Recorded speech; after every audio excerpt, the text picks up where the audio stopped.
Já comprou todas as prendas de Natal? Lembrou-se da sua? Estamos a oferecer 40 passes anuais da Zone e um deles pode ser seu.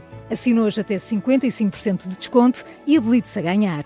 Tudo em observador.pt. Observador.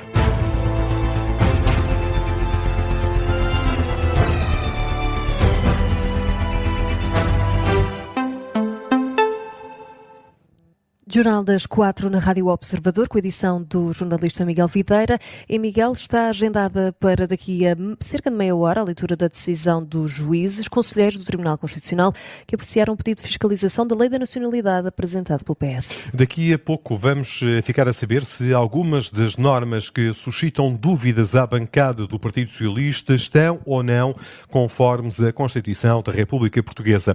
Os deputados do PS questionam, por exemplo, a disposição que prevê a perda de nacionalidade por quem seja condenado a uma pena de prisão superior a 4 anos. Dúvidas desvalorizadas pela Iniciativa Liberal. A Presidente do partido, Mariana Leitão, diz que o PS está a tentar criar entropias. Apesar do próprio Presidente da República não ter levantado questões, vem o Partido Socialista, bem sei que é uma prerrogativa que tem, mas não deixa de ser uma decisão política fazer e enviar este documento para o Tribunal Constitucional. Significa que claramente há aqui um objetivo do Partido Socialista em atrasar e em criar mais uma entropia a uma situação que urge resolver rapidamente.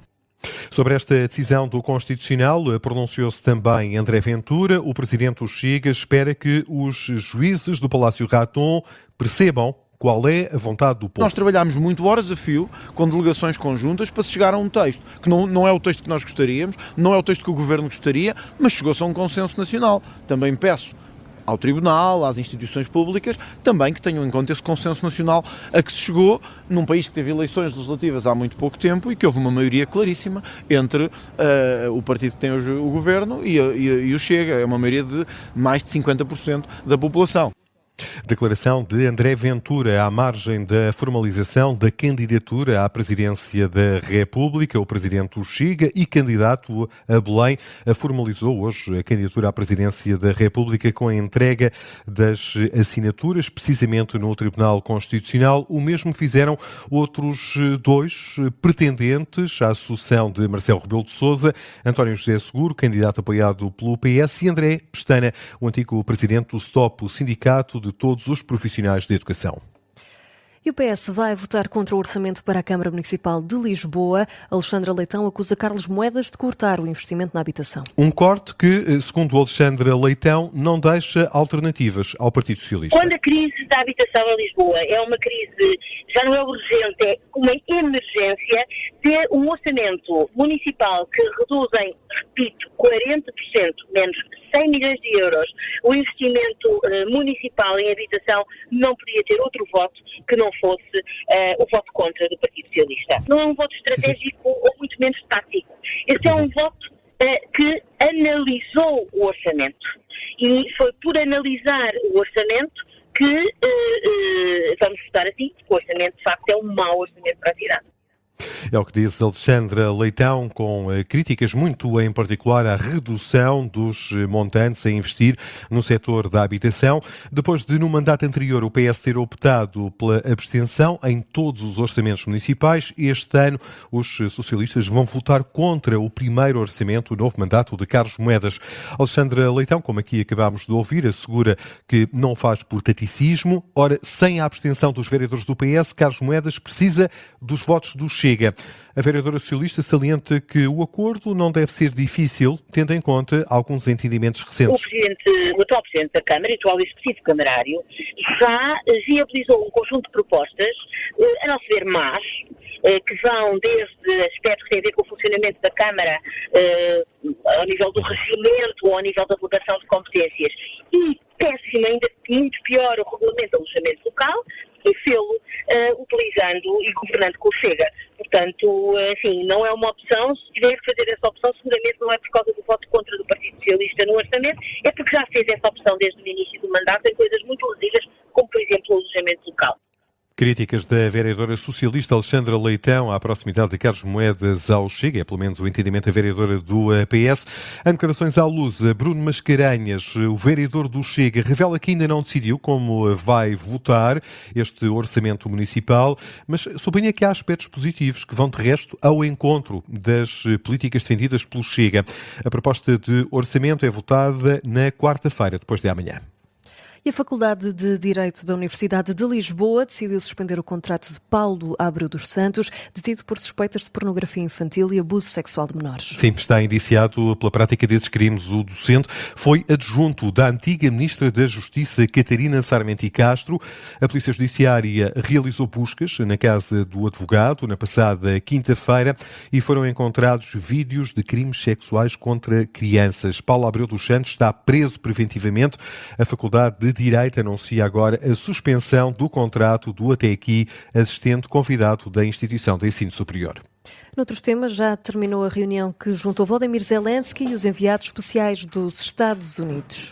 Sim, já terminou essa reunião. O presidente da Ucrânia esteve reunido com a delegação americana, composta por Steve Witkoff e também o genro de Donald Trump, Jared Kushner.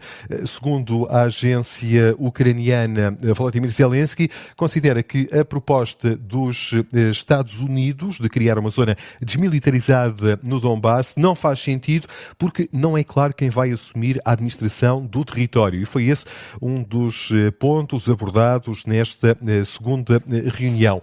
Volodymyr Zelensky reuniu depois com representantes da União Europeia, particularmente com o chanceler alemão. Havia também um encontro previsto com o primeiro-ministro britânico, Keir Starmer. A esta hora, Zelensky dá uma conferência de imprensa de que daremos conta em pormenor mais daqui a pouco na edição das 5 da tarde.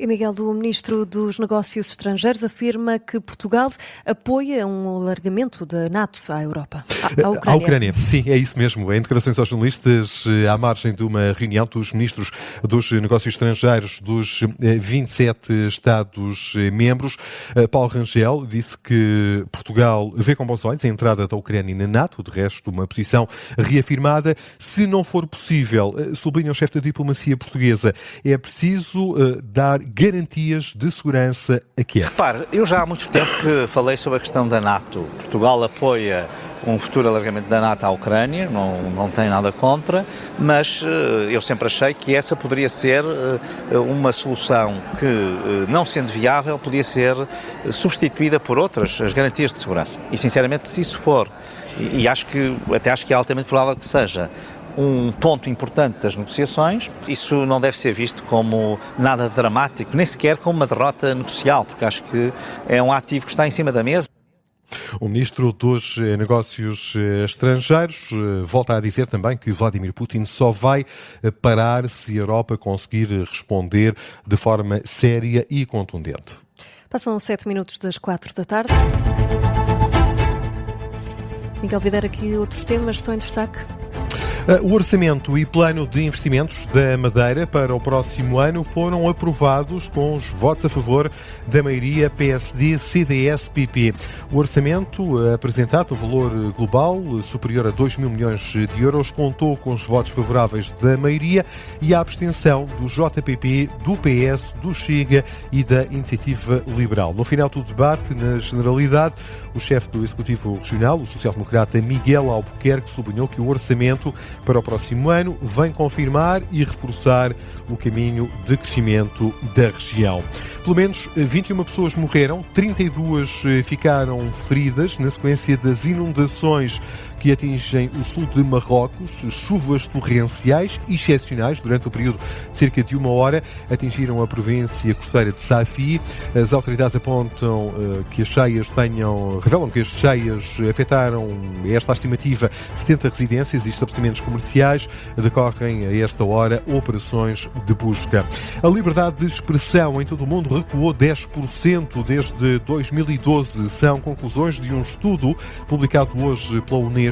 A organização alerta que a quebra da liberdade de expressão coincide com retrocessos em matéria de igualdade e com uma maior hostilidade com jornalistas, cientistas e investigadores ambientais. Este recuo, sublinha a Unesco, é comparável ao que aconteceu antes da Primeira Guerra Mundial. Notícia de fecho do Jornal das 4.